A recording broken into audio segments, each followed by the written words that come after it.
नमस्कार बच्चों, टॉपिक है बेटा आज का Euclid division lemma. Euclid division lemma.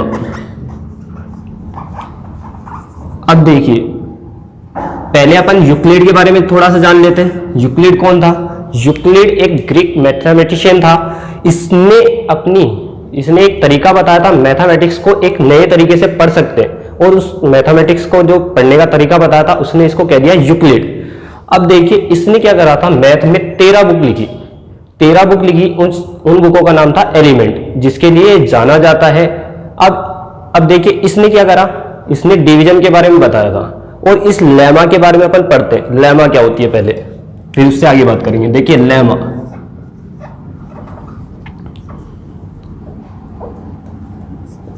a lemma is a proven statement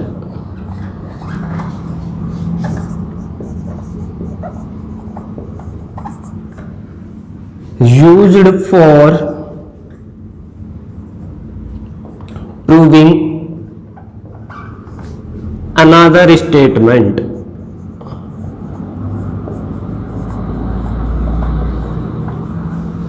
देखिए, यूक्लिड तो बेटा एक ग्रीक मैथमेटिशियन था। उसने लेमा के बारे में बताया कि लेमा क्या होती है। लेमा एक प्रूवन स्टेटमेंट होता है।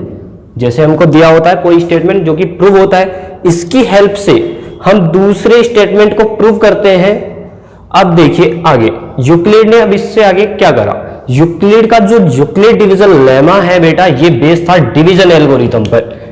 Euclid division algorithm, Euclid division algorithm based on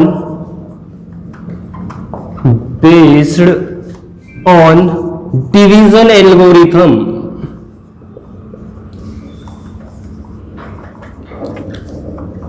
तो यूक्लिड डिवीजन एल्गोरिथम लिख दिया मैंने यहां पे बेटा लेमा आएगा। Euclid division lemma based on division algorithm. Euclid division lemma किस पे बेस्ड था बेटा? Euclid division lemma based on division algorithm. तो यूक्लिड की division lemma, Euclid division lemma based है बेटा डिवीजन एल्गोरिथम पर। तो इसको समझिए, देखिए क्या होता है। आप जानते हैं लॉन्ग डिवीजन मेथड में, लॉन्ग डिवीजन मेथड में क्या होता है बेटा, बताइए क्या क्या चीज होती है लॉन्ग डिवीजन मेथड में?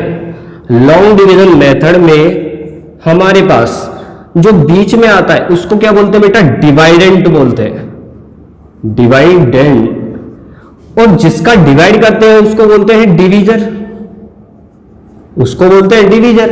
और डिवीजर का डिवाइडेंट में करने पर जो आता है उसको बोलते हैं क्यूशेंट, क्यूशेंट।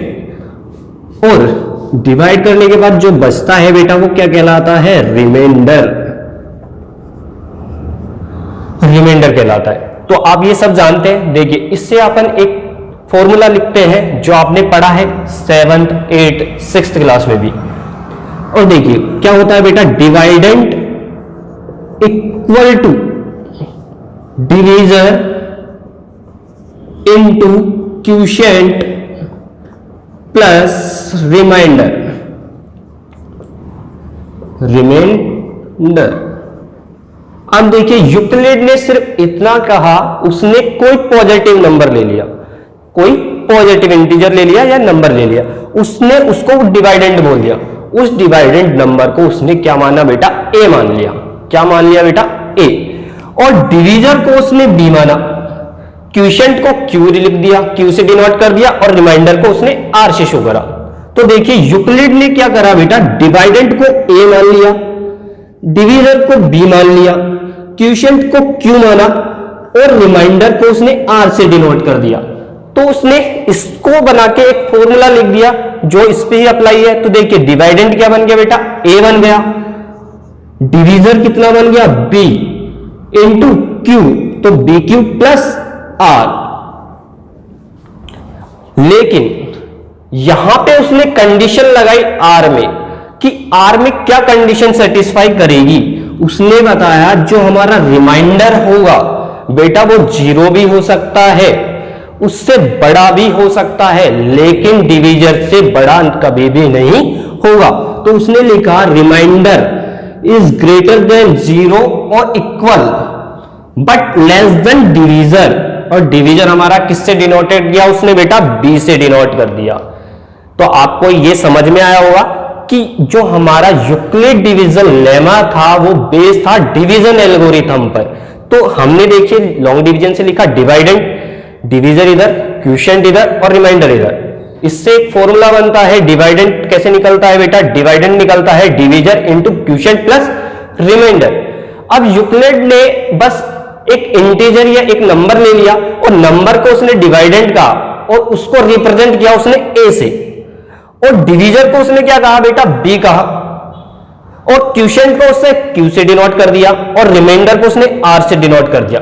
तो देखिए हमारा फॉर्मूला ये बन गया डिवाइडेंड, तो डिवाइडेंड लिख दिया ए, डिवीजर क्या बन गया बी, क्वोशिएंट क्यू बना और रिमाइंडर आर लिख दिया। और उसने आर में एक कंडीशन बताई जो मैं अभी आपको समझाऊंगा एक एग्जांपल के द्वारा, कि आर जो होगा हमारा रिमाइंडर होगा जो बेटा, वो 0 से तो कैसा होगा, बड़ा या उसके इक्वल हो सकता है, लेकिन डिवीजर से हमेशा छोटा होगा।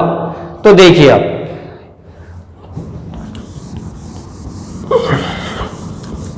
एग्जाम्पल देखिए, उससे आप समझेंगे। ये आर वाला, ये आर वाली कंडीशन को आप समझ जाएंगे।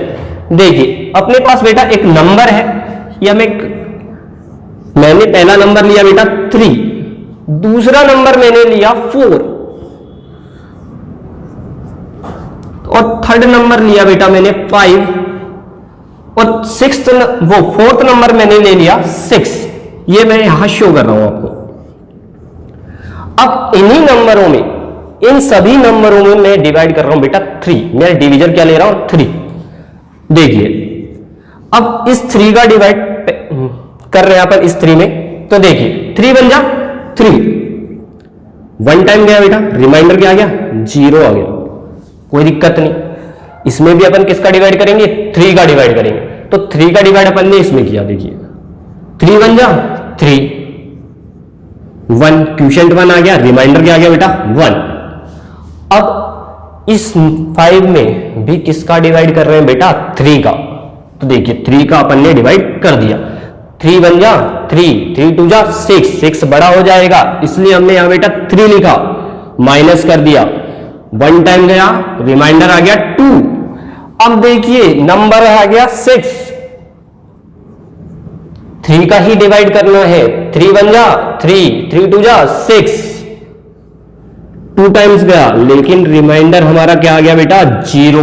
तो आप देख सकते हैं अपन जब 3 का डिवाइड कर रहे हैं नंबरों में, यानी कि डिवीजर बेटा 3 है, तो कभी भी रिमाइंडर हमारा 3 नहीं आएगा, उससे छोटा ही आ रहा है। आप देख सकते हैं, देखिए 3 का डिवाइड 3 में गया तो रिमाइंडर आया 0, यहां 3 का डिवाइड 4 में दिया तो रिमाइंडर आया 1, यहां 3 का डिवाइड 5 में दिया तो रिमाइंडर आया 2, लेकिन यहां पे 3 का डिवाइड 6 में दिया तो रिमाइंडर 3 आया क्या बेटा, नहीं, रिमाइंडर क्या आ गया दोबारा 0 आ गया।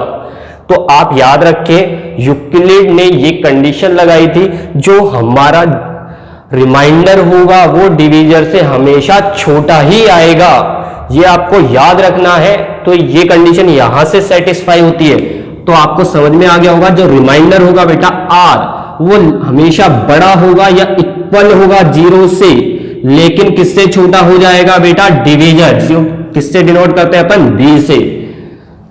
तो आपको यूक्लिड डिवीजन लेमा समझ में आ गई होगी। इसके ऊपर बेस्ड अपन क्वेश्चन से इसको समझते हैं। देखिए पहला क्वेश्चन देखिए इसका एग्जाम्पल के रूप में,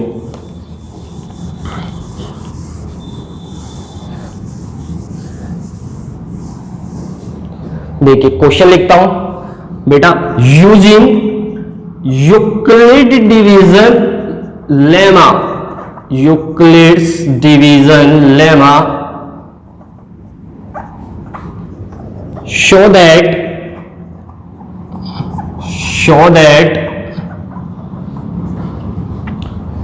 any odd positive integer is form 6q plus 1 6q plus 3 और 6q plus 5 where q is some integer. तो देखिए मैंने आपसे एक चीज कही थी, लेमा। लेमा क्या होता है बेटा? लेमा एक प्रूवन स्टेटमेंट होता है जो दूसरे स्टेटमेंट को प्रूव करने में काम आता है। तो देखिए अपन को यूजिंग डिवीजन लेमा द्वारा शो करना है कि कोई भी और पॉजिटिव नंबर है वो किस फॉर्म में आना चाहिए बेटा? 6q plus 1 6q plus 3 6q plus 5, जहां अपना q क्या है बेटा? एक इंटीजर है। ये अपना पहला क्वेश्चन है। तो देखिए बिल्कुल बेसिक है, यहां आपको कोई दिक्कत नहीं आएगी। देखिए क्वेश्चन को एक बार दोबारा समझ लीजिए। क्वेश्चन बेटा कह रहा है using Euclid division lemma show that any और पॉजिटिव इंटीजर, कोई और पॉजिटिव इंटीजर है और वो किस फॉर्म में आना चाहिए? 6q plus 1 6q plus 3 6q plus 5 की फॉर्म में आना चाहिए। तो देखिए यहां हमें नंबर कैसा चाहिए? पॉजिटिव। उस नंबर का ना हमें स्क्वायर करना है ना क्यूब करना है, सिर्फ सीधा सीधा नंबर चाहिए। तो आप देखिए क्या करेंगे, कैसे सॉल्व करेंगे, देखिए इसको समझे। सॉल्यूशन, लेट मतलब होता है बेटा माना। Let any positive odd number, any positive odd number, क्या मान लिया हमने? ए मान लिया।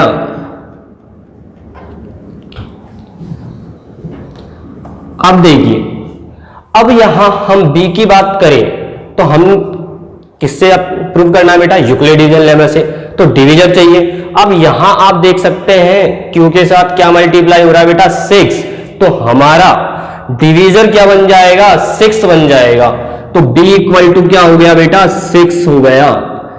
अब आपने एक चीज पढ़ी थी अभी यूक्लिड डिवीजन लेमा में, जो रिमाइंडर होता है बेटा वो 0 से तो बड़ा या इक्वल हो सकता है, लेकिन डिवीजर से स्मॉल होगा। और यहां हमारा जो डिवीजर हमने लिया है वो क्या लिया है बेटा? 6 लिया है। तो b की वैल्यू क्या लिख दी हमने? 6 लिख दी। तो यहां तक देखिए हमने क्या करा बेटा? Let any positive odd number A मान लिया, बी हमने 6 माना क्योंकि यहां पे हमारा क्यू के साथ जो मल्टीप्लाई हो रहा है नंबर 6 है। और हमने रिमाइंडर 0 से तो बड़ा या इसके इक्वल हो सकता है, लेकिन 6 से हमेशा स्मॉल होगा। अब अप्लाई करते हैं Euclid division lemma. Apply Euclid division lemma. देखिए क्या था बेटा? a बराबर बी क्यूब प्लस आर, और कंडीशन क्या थी आर की? r इज ग्रेटर देन और equal 0 but less than b। तो देखिए अब हमारा एक चीज बताता हूं आपको। अब जो b होता है, जो डिवीजर होता है, उतनी ही हमारी इक्वेशन बनती है यूक्लिड डिवीजन लेमा में। यहां पे बेटा डिवीजर कितना है? 6। तो हमारी इक्वेशन भी कितनी बनेगी? 6 इक्वेशन ही बनेगी। आप याद रखना, जितना आपका डिवीजर होगा उतनी ही आपकी इक्वेशन बनती है। अगर मेरा डिवीजर यहां पे 3 होता तो इक्वेशन 3 बनती, 2 होता तो 2 इक्वेशन बनेंगी, 4 होगा तो 4 बनेगी। यहां पे 6 है तो बेटा कितनी बनेंगी? 6 ही बनेंगी। तो देखिए आप, पहली condition when r equal to 0, when r equal to 0, जब हमारा रिमाइंडर क्या हो जाए बेटा? 0 हो जाए। तो देखिए a तो a रहा, लेकिन b की वैल्यू हमने क्या रखी थी? 6 पुट कर दी, q प्लस 0। तो आपका पहली इक्वेशन क्या बन गई बेटा? 6a बराबर 6q, इक्वेशन फर्स्ट बन गई है। अब देखिए आगे, when r equal to 1, r हमारा 1 हो गया, यानी कि 0 से बढ़ गया। तो देखिए दूसरी जो इक्वेशन बन गई बेटा वो क्या बन गई? 6q प्लस 1, ये सेकेंड इक्वेशन हो गई। अब देखिए थर्ड इक्वेशन क्या बनेगी, जब रिमाइंडर क्या हो हमारा रिमाइंडर बेटा 2 बन जाए। तो देखिए a equal to 6q plus 2। देखिए और आगे चलते हैं।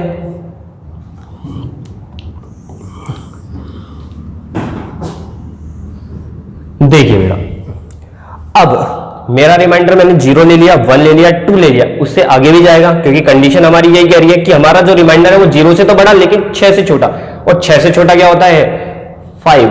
6 से स्मॉल क्या होगा बेटा 5 होगा। अब देखिए जो मेरा रिमाइंडर हो गया वो हो गया 0, 1, 2। अब नेक्स्ट रिमाइंडर क्या आएगा बेटा 3। तो देखिए r इक्वल टू यही लिख देते हैं व्हेन r इक्वल टू 3। तो इक्वेशन बन गई बेटा a बराबर 6q प्लस 3। ये हमारा फोर्थ इक्वेशन बन गई। अब देखिए व्हेन r इक्वल टू 4, तो आपकी जो इक्वेशन बनेगी वो क्या बन जाएगी बेटा, ये बन जाएगी a equal to 6q plus 4। Equation 5 when r equal to 5, a equal to 6q plus 5। तो देखिए एक बार दोबारा स्टार्ट करते हैं इसको यहां से। देखिए हमने यहां तक आपको समझ में आ गया होगा। अब उससे आगे अब जो रिमाइंडर था वो हमारा क्या होगा, देखिए 6 से छोटा होगा लेकिन 0 के बराबर हो सकता है और लेकिन 0 से बड़ा होगा। तो रिमाइंडर हमारा बेटा कितना बन सकता है 0, 1, 2, 3, 4 और 5। तो देखिए सबसे पहले हमने r इक्वल टू 0 लिखा तो a बराबर आ गया 6q प्लस 0 क्योंकि रिमाइंडर हमारा 0 था। तो देखिए नेक्स्ट स्टेप में क्या बन गया a equal to 6q, equation first बन गई। जब हमारा रिमाइंडर 1 बना तो इक्वेशन बनी a equal to 6q plus 1, equation second. जब रिमाइंडर क्या हो गया बेटा r इक्वल टू 2 हो गया तो a बराबर 6q plus 2, equation number third. When r equal to 3 तो a equal to 6q plus 3, equation 4। When r equal to 4 then a equal to 6q plus 4। When r equal to 5 a equal to 6q plus 5, equation 6 बन गई। तो यहां तक आपको समझ में आ गया होगा। और मैंने एक पॉइंट बोला था आपसे क्वेश्चन जब स्टार्ट कर रहे थे, यहां डिवीजर 6 है तो 6 इक्वेशन बनी। अब हमें देखे क्वेश्चन को समझना है। क्वेश्चन में क्या कहा, क्वेश्चन में कहा गया है ओड पॉजिटिव इंटीजर। तो देखिए यहां पे सारे ओड नहीं है ये नंबर, तो हम इसमें से कौन कौन से नंबर ओड है उनको ही सेलेक्ट करेंगे। तो देखिए equations first, third and fifth are. देखिए इक्वेशन फर्स्ट इसमें किसका डिवाइड हो सकता है बेटा 2 का डिवाइड हो सकता है। तो कैसे ये नंबर कैसा बन गया इवन नंबर बन गया। अब इसमें देखिए इक्वेशन थर्ड में इसमें भी 2 का डिवाइड हो सकता है और इस 2 में भी 2 का डिवाइड हो सकता है, तो ये नंबर इवन नंबर है। इसी तरह सिमिलरली इक्वेशन नंबर 5 में भी 2 का डिवाइड 6q में भी हो सकता है और 4 में भी हो सकता है, तो ये कैसे है बेटा इवन नंबर है। तो देखिए equation first, third and fifth are divisible by 2, so these are even numbers। But देखिए हमें कौन सा नंबर चाहिए बेटा ओड पॉजिटिव इंटीजर्स चाहिए। तो देखिए हम लिखते हैं equation first, equation second, fourth and sixth are not divisible by 2, so these are odd integers। तो आप समझिए, देखिए मैंने सेकंड जो लाइन लिखी है यहाँ पे, अब सेकेंड इक्वेशन में आप बताइए, इसमें 2 का डिवाइड जा सकता है लेकिन इसमें नहीं जाएगा, तो ये बेटा ये कैसा नंबर बन गया, ओड नंबर बन गया। इसी तरह इक्वेशन 4 की जब बात करते हैं तो देखिए ये वाला जो नंबर है वो 2 से डिवाइड है बट 3 में 2 का डिवाइड नहीं जाता, तो ये कैसा नंबर बन गया बेटा, ओड बन गया। इसी तरह सिमिलरली इक्वेशन 6 देखिए, इसमें 2 का डिवाइड हो सकता है लेकिन 5 में 2 का डिवाइड नहीं जाएगा, तो ये वाला जो नंबर है बेटा कैसा बना, ओड इंटीजर बन गया। तो हमारा क्वेश्चन प्रूव हो चुका है कि देखिए कि हमें क्या चाहिए था, एनी ओड पॉजिटिव इंटीजर किस फॉर्म में आना चाहिए, 6q + 1, 6q + 3 और 6q + 5। तो आप देख सकते हैं इक्वेशन सेकंड में 6q + 1 बन रहा है, इक्वेशन 4 में बन रहा है बेटा 6q + 3 और इक्वेशन 6 में बन रहा है 6q + 5 बन रहा है। तो जो हमें चाहिए था वो मिल गया। तो देखिए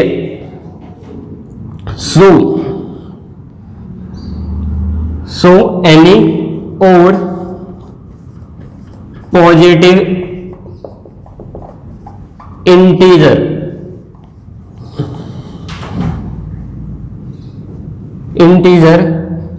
is from 6q + 1, 6q + 3 or 6q + 5 where q is some integer, q की बेटा वैल्यू कुछ भी हो सकती है इसलिए हम इसको इंटीजर मानते हैं, hence proved HP। तो ये क्वेश्चन आपको समझ में आ गया होगा।